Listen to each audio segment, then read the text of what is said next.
Soy Iago López, soy el médico de familia del Centro Médico Pontevedra y hoy vamos a hablar de los trastornos arteriales. En el vídeo anterior habíamos hablado de los trastornos venosos y de los trastornos linfáticos de un modo indirecto, porque eran dos patologías que tienen unos síntomas y un tratamiento muy parecido. En este caso vamos a centrarnos en los trastornos arteriales, que son realmente el enemigo a batir por parte del médico de familia. La enfermedad cardiovascular, que afecta a las enfermedades arteriales, es el principal asesino de España y probablemente de la mayor parte de los países occidentales. Entonces, bueno, existen varias causas posibles por las que una arteria se puede obstruir. Existen causas de tipo autoinmune, existen causas de tipo muscular, como por ejemplo el espasmo arterial que se produce en los consumidores de cocaína. Existen otro tipo de patologías, pero realmente de lo que vamos a hablar aquí es de la que causa la inmensa mayor parte de los trastornos de obstrucción arterial,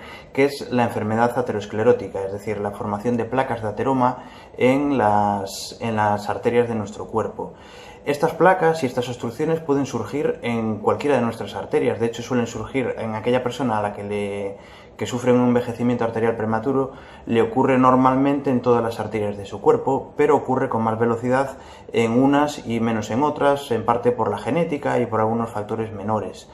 Entonces, bueno, puede afectarnos a las arterias coronarias y a las arterias cerebrales, provocando los infartos agudos de miocardio y los ictus cerebrales, que son los más importantes, pero también puede afectar a las arterias renales, puede afectar a las arterias de las extremidades inferiores, a las arterias incluso intestinales, es decir, puede provocar síntomas de todo tipo según el órgano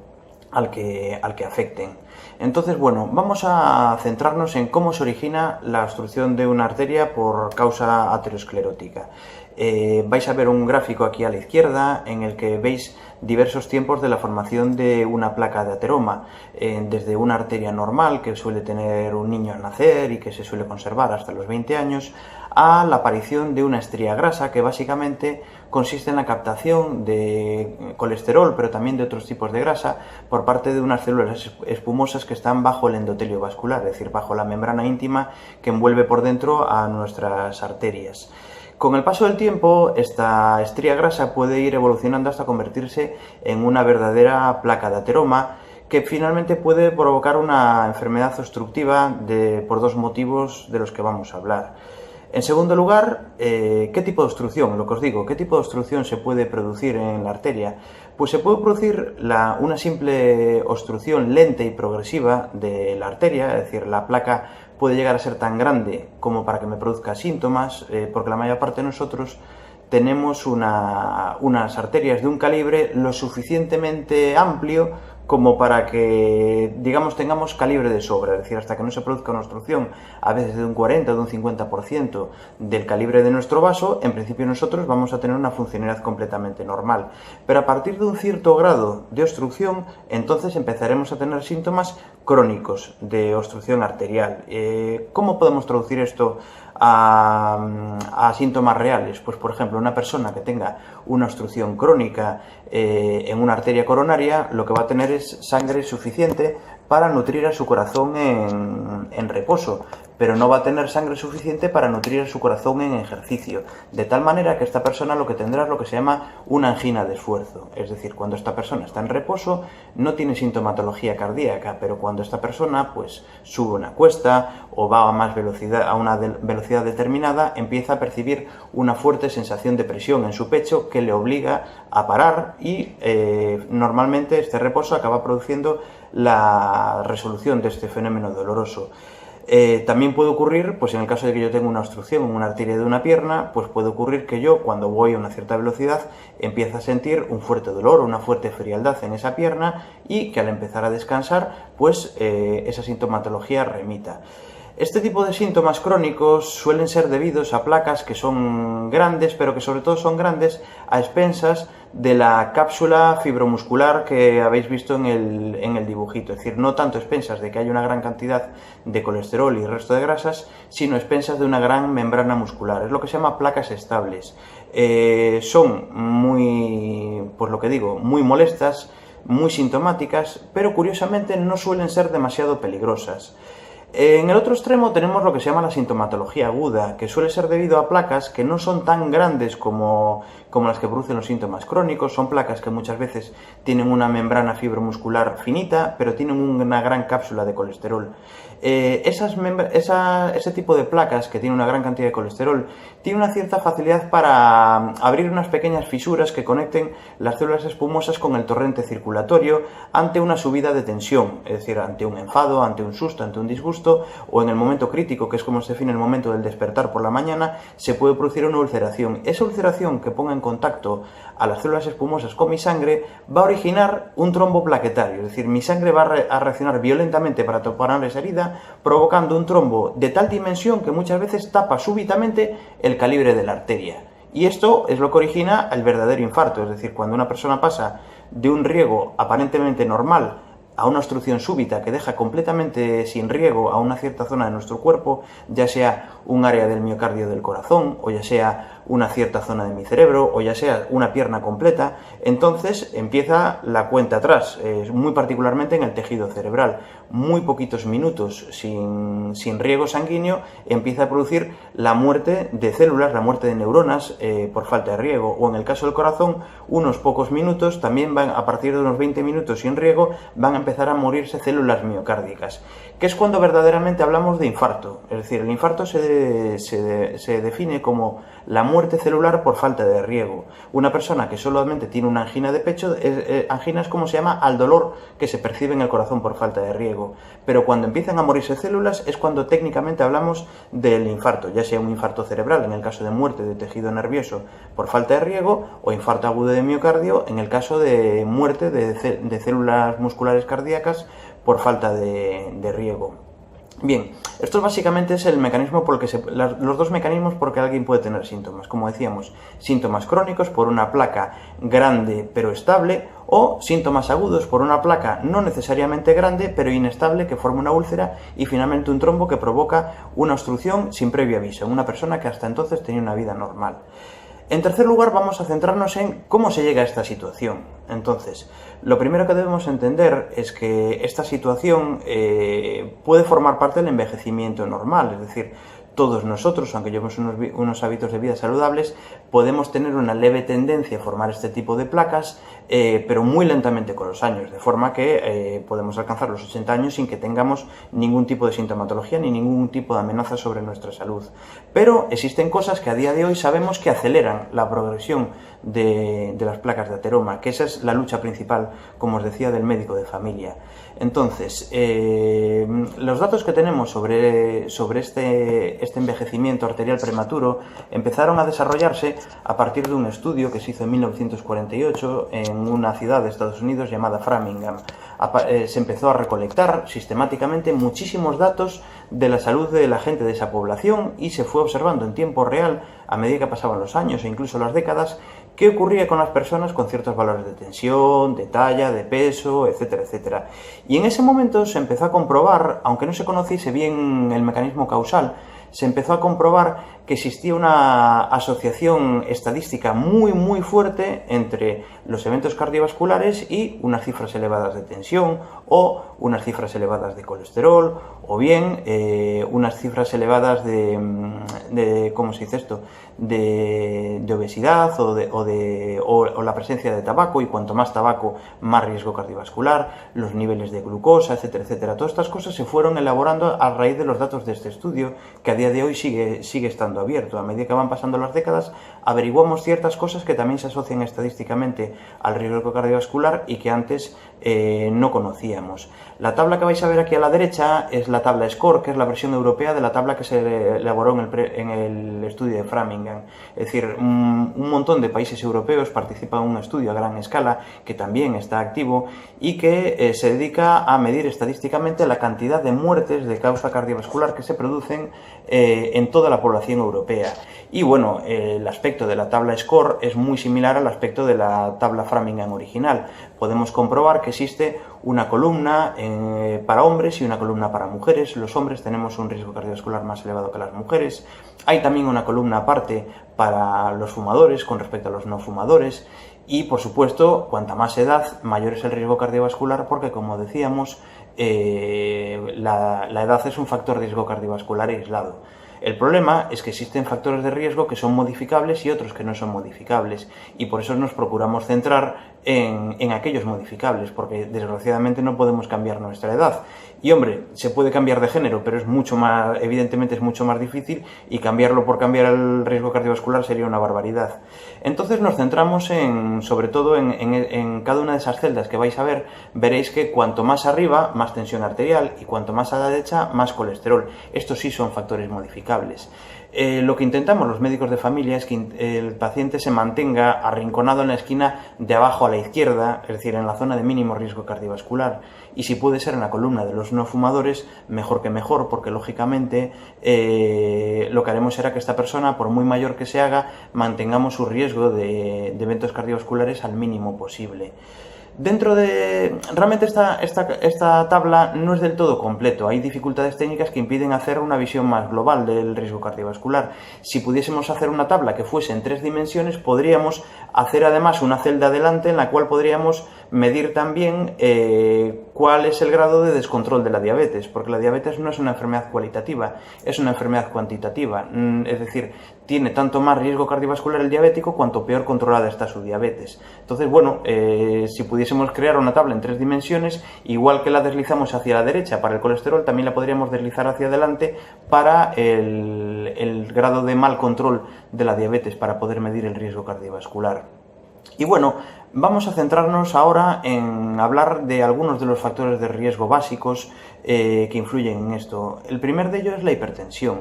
La razón por la que la hipertensión eleva el riesgo cardiovascular, en la época del estudio de Framingham no se sabía muy bien, pero en los últimos 50 años obviamente hemos aprendido bastante sobre estos mecanismos causales. Y a día de hoy sabemos que la hipertensión genuina, la hipertensión esencial del ser humano, es producida, entre otros muchos factores, pero principalmente por una cascada de hormonas que son la renina, la angiotensina y la aldosterona. Estas hormonas en el corto plazo a mí me suben la tensión arterial, pero en el largo plazo producen una degeneración muy acelerada de mi aparato cardiovascular, de tal manera que cada año que yo me paso con una hipertensión arterial no controlada, mis arterias coronarias, en vez de envejecer 1 año, pueden envejecer 5 o incluso más. Y esto es lo que hace que me pueda predisponer a una aparición precoz de la enfermedad cardiovascular. Y es debido al efecto en concreto de esas hormonas. Por eso, en general, los medicamentos que bajan la hipertensión y también las medidas higiénico-dietéticas que bajan la hipertensión han demostrado prolongar la vida de la persona que padece hipertensión. Pero hay un grupito muy concreto de fármacos que han demostrado una bajada particularmente eficaz, que son justo los medicamentos que bloquean la renina, la angiotensina y la aldosterona, porque estamos tratando la hipertensión de un modo un poco más perfecto, es decir, estamos bloqueando las hormonas que provocan ese envejecimiento cardiovascular prematuro, aunque, como digo, cualquier medida que se utilice para bajar la tensión arterial de aquel individuo que la tenga especialmente alta va a reducir su riesgo de eventos cardiovasculares. Dicho esto, también debemos decir que no existe una tensión segura, es decir, cualquier persona, cuanto más baja tenga su tensión arterial,